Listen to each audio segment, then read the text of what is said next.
The Raven by Edgar Allan Poe. Once upon a midnight dreary, while I pondered, weak and weary, over many a quaint and curious volume of forgotten lore, while I nodded, nearly napping, suddenly there came a tapping, as of someone gently rapping at my chamber door. "'Tis some visitor," I muttered, tapping at my chamber door. Only this, and nothing more.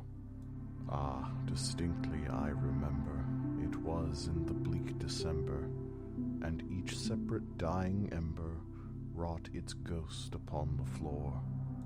Eagerly I wished the morrow, vainly I had sought to borrow from my books secretes of sorrow, sorrow for the lost Lenore, for the rare and radiant maiden whom the angels named Lenore, nameless here forevermore.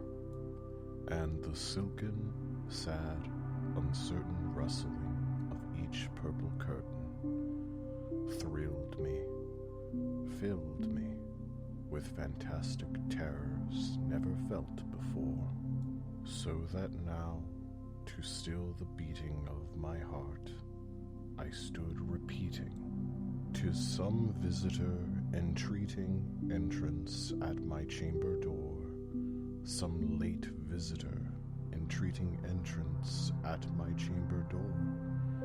That it is, and nothing more." Presently, my soul grew stronger, hesitating then no longer. "Sir," said I, "or Madam, truly your forgiveness I implore. But the fact is, I was napping, and so gently you came rapping, and so faintly you came tapping, tapping at my chamber door, that I scarce was sure I heard you. Here I opened wide the door. Darkness there, and nothing more.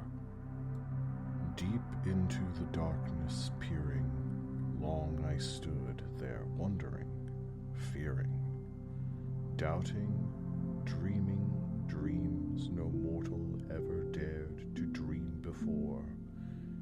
But the silence was unbroken, the stillness gave no token, and the only word there spoken was the whispered word, "Lenore." This I whispered, an echo murmured back the word, "Lenore." Merely this, and nothing more. Back into the chamber turning, all my soul within me burning. Soon I heard again the tapping, somewhat louder than before. "Surely," said I, "surely that is something at my window lattice. Let me see, then, what thereat is, and this mystery explore. Let my heart be still a moment, and this mystery explore. 'Tis the wind, and nothing more." Open here I flung the shutter, when, with many a flirt and flutter, in there stepped a stately raven of saintly days of yore. Not the least obeisance made he, not an instant stopped or stayed he, but, with mine of lord or lady perched above my chamber door, perched upon a bust of Pallas, just above my chamber door, perched and sat, and nothing more.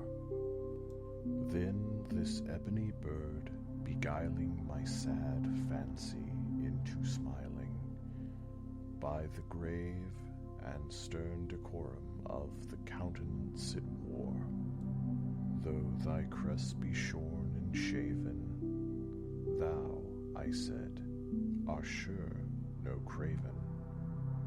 Ghastly, grim, and ancient raven, wandering from the nightly shore, tell me what thy lordly name is on the night's Plutonian shore.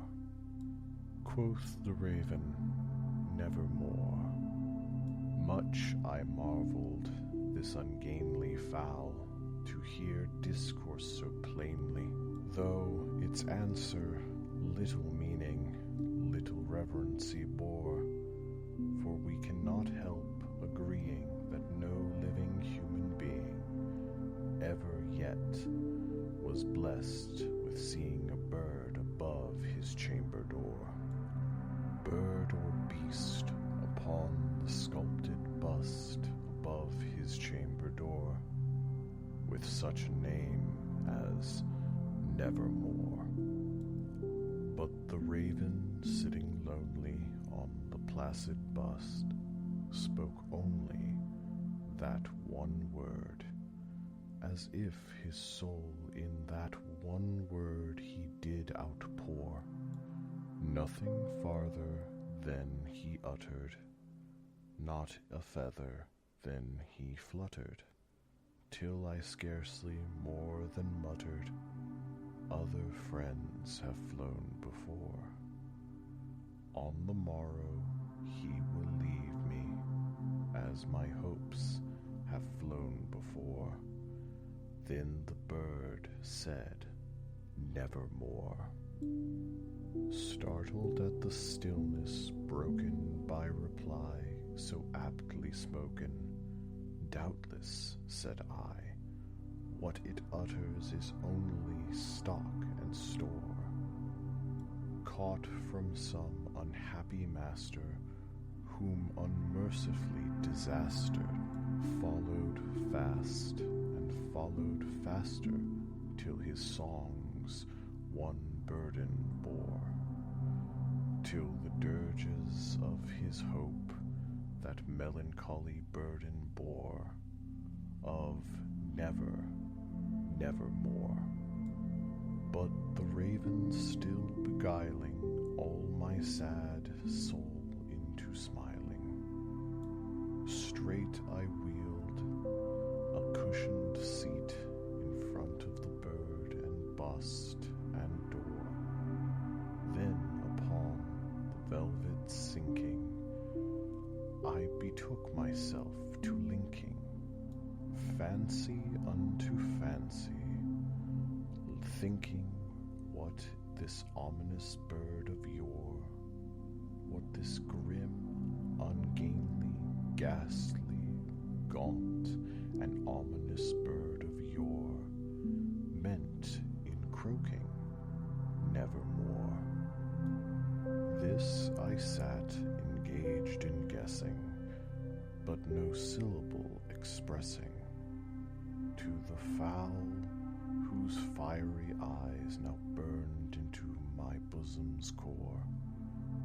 This and more I sat divining, with my head at ease reclining on the cushion's velvet lining that lamplight gloated o'er, but whose velvet violet lining with lamplight gloated o'er she shall press, nevermore.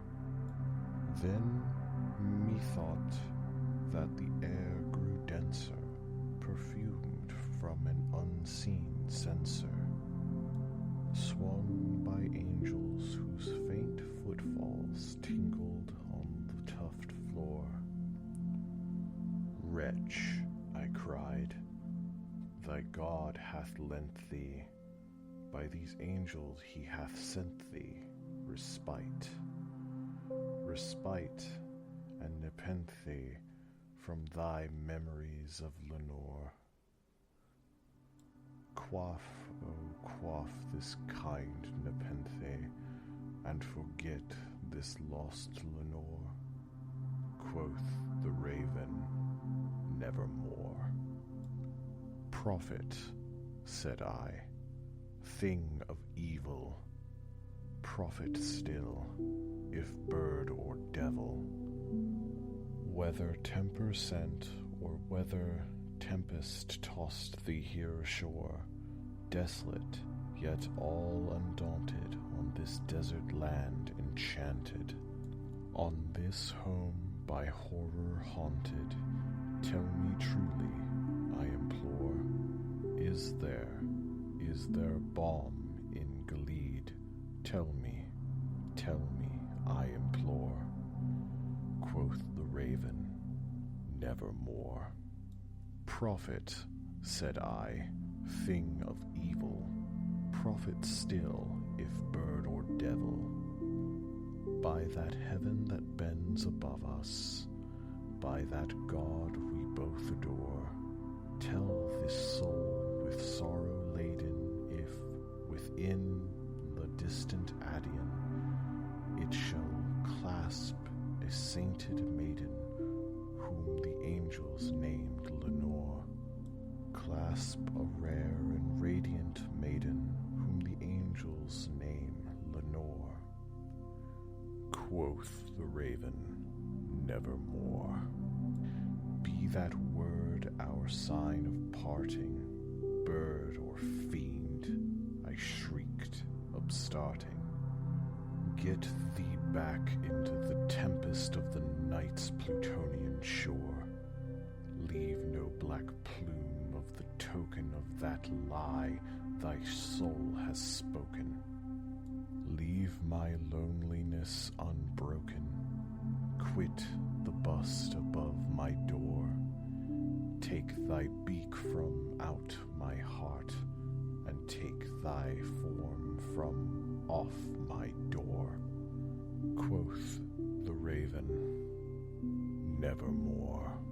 And the raven, never flitting, still is sitting, still is sitting, on the pallid bust of Pallas, just above my chamber door, and his eyes have all the seeming of a demon's that is dreaming, and the lamplight o'er him streaming throws his shadow on the floor, and my soul from out that shadow that lies floating on the floor shall be lifted nevermore.